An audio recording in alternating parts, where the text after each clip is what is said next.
ಮುಂದೆ ಏನು ಕಾರ್ಯಕ್ರಮ ಇದೆ ಸರ್ KRS ಪಕ್ಷದಿಂದ ಮೈಸೂರಿನಲ್ಲಿ? ಬಂಧುಗಳೇ ನಮಸ್ಕಾರ.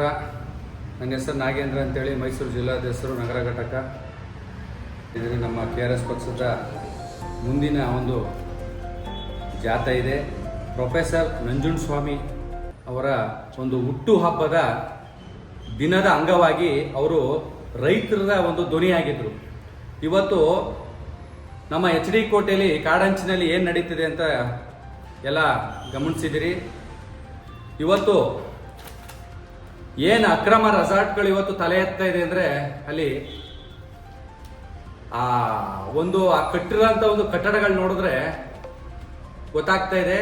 ರಾಜಕಾರಣಿಗಳು, ಅಧಿಕಾರಿಗಳು ಮೋಜಿ ಮಸ್ತಿ ಮಾಡಲಿಕ್ಕೋಸ್ಕರ ಇವತ್ತು ಅಕ್ರಮವಾಗಿ ಅಲ್ಲಿ ರೆಸಾರ್ಟ್ಗಳನ್ನ ನಿರ್ಮಾಣ ಮಾಡಿಕೊಂಡು ಅವರು ಮಸ್ತಿನ ಮಾಡ್ತಾ ಇದ್ದಾರೆ. ವೈಭವ ಜೀವನ ನಡೆಸ್ತಾ ಇದ್ದಾರೆ. ಅದ್ದೂರಿ ಜೀವನ, ವೈಭವ ಜೀವನ ಏನ್ ಹೇಳ್ತಾರೆ ಆ ಥರ ನಡೆಸ್ತಾ ಇದ್ದಾರೆ. ಇವತ್ತು ತೊಂದರೆ ಆಗ್ತಾ ಇರೋದು ಯಾರಿಗೆ? ಇವತ್ತು ರೈತರಿಗೆ, ಸಾಮಾನ್ಯ ಜನರಿಗೆ. ದಿನನಿತ್ಯ ಅಲ್ಲಿ ನೋಡಿ ಸಫಾರಿ ಒಳಗಡೆ ಎಲ್ಲ ಇವ್ರದ್ದು ಮೋಜಿ ಮಸ್ತಿ ಮಾಡೋಕ್ಕೋಸ್ಕರ ಸಫಾರಿ ಒಳಗಡೆ ಬಿಡ್ತಾರೆ. ಅಲ್ಲಿ ಒಳಗಿದ್ದಂಥ ಪ್ರಾಣಿಗಳೆಲ್ಲ ಇವತ್ತು ಕಾಡಂಚು ಅಲ್ಲಿ ಒಂದು ವಿಲೇಜ್ಗಳಿಗೆಲ್ಲ ಬಂದು ಇವತ್ತು ಎಷ್ಟೋ ಹಸುಗಳ್ತ ಪ್ರಾಣಹಾನಿ ಮಾಡಿದೆ. 4 ಜನ 5 ಜನನೇ ಯಾರು ಅವರು ಪ್ರಾಣ ಬಿಟ್ಟಿದ್ದಾರೆ. ಇದು ಇಷ್ಟೆಲ್ಲ ಆಗಿದ್ರು ಸರ್ಕಾರ ಇವತ್ತಿನವರೆಗೂ ಅಲ್ಲಿ ಕ್ರಮ ತಗೊಂಡಿಲ್ಲ.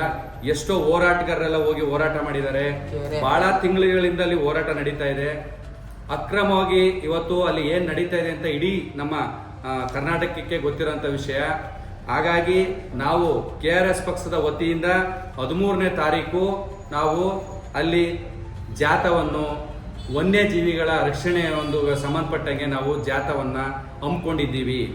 ಹಾಗಾಗಿ ಸಾರ್ವಜನಿಕರು, ರೈತರು, ಪ್ರತಿಯೊಬ್ಬರು, ಮಹಿಳೆಯರು ಎಲ್ಲರೂ ನಮ್ಮ KRS ಪಕ್ಷದ ಜೊತೆ ಬಂದು ನಮ್ಮ KRS ಪಕ್ಷದ ಕಾರ್ಯಕ್ರಮವನ್ನು ಯಶಸ್ವಿಗೊಳಿಸ್ಕೊಡ್ಬೇಕು ಅಂತೇಳಿ ನಾನು ಈ ಮೂಲಕ ನಾವು ಕೇಳ್ಕೊಳ್ತಾ ಇದ್ದೀನಿ.